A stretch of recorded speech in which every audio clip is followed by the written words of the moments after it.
We had been married for 3 years. I thought I knew every inch of our home, until I leaned against the library bookshelf and it moved. There was a staircase, hidden behind a false wall. My husband, the man I slept next to every night, had built a secret basement. I found the light switch. The room flickered to life, and the air completely left my lungs. The walls were covered in photos, not of me, of my 3 best friends, Chloe, Mia, and Zoe. He had mapped their entire lives, where they got coffee, where they worked, and in the center, a red sticky note, elimination window, Friday. My husband wasn't an IT consultant. He was a predator, a stalker, and he was planning to murder my best friends in 2 days. I couldn't go to the police. He was a cybersecurity expert. He would know the second I made a digital footprint and erased the evidence. I had to stop him myself. He came home that evening, smiled, handed me flowers. The terrifying dissonance of a monster wearing the face of the man I loved almost broke my mind. "Are your friends still coming over Friday night?" he asked, casually cutting his steak. I want to make sure I'm out of your way.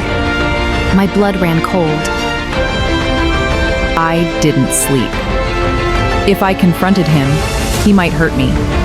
So I decided to destroy his entire reality before Friday arrived. By Wednesday, I used his saved passwords to empty our joint accounts. I transferred his life savings into an irrevocable trust in my name. By Thursday, I anonymously leaked the photos of his stalker basement to his entire company's board of directors and to his family. Social obliteration. Friday arrived. I invited my friends over early. I locked all the doors. "He's coming for you," I told them, trembling. But I took everything from him. He has nothing left. Chloe looked at me with deep concern. "You're so brave, darling. But to be truly safe, you need to sign your new trust over to our management group, so we can't sue you for the money." Mia pulled a stack of documents from her bag. "We had our lawyers draft this today. Sign it, and we will protect your wealth forever." Before I could take the pen, my husband pushed the front door open. He stood there completely unsettled. He had been fired, disowned, ruined. "I know about the basement. I ruined you. Leave us alone!" He didn't yell, he didn't attack. He just looked at my friends with absolute disgust, and then looked at me with a heartbreak so deep it paralyzed me. He reached into his coat. My friends gasped, hiding behind me. But he just pulled out a heavy black USB drive. He tossed it onto the floor. I lost everything to keep you safe. Don't sign the papers.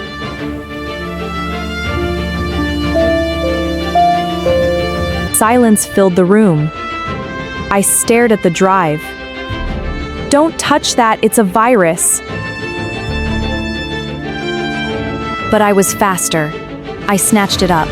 The desperation in her voice. It was the first time I'd ever heard my friend sound genuinely afraid.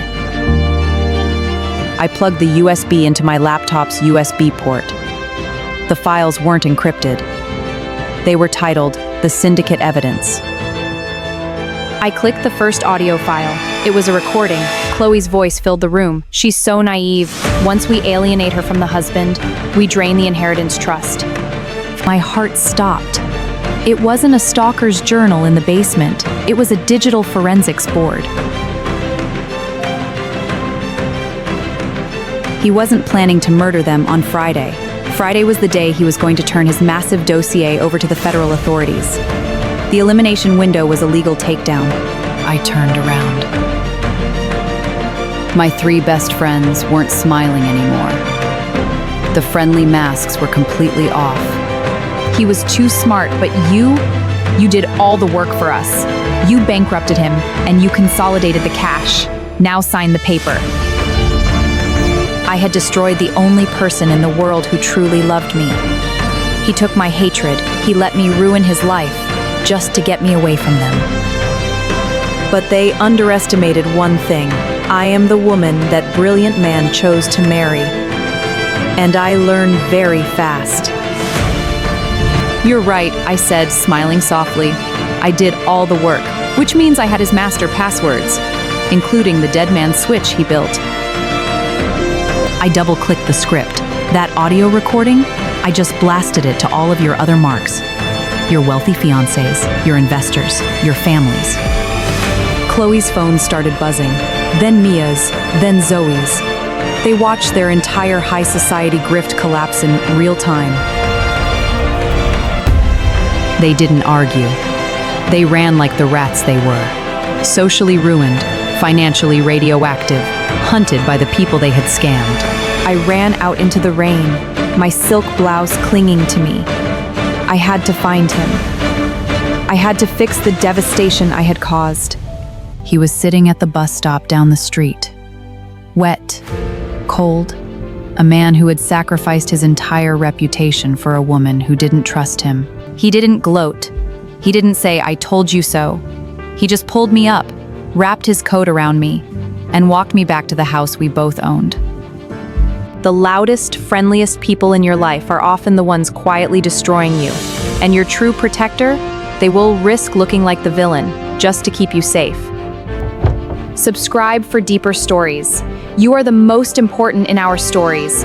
Please share this story if it awakens something in you.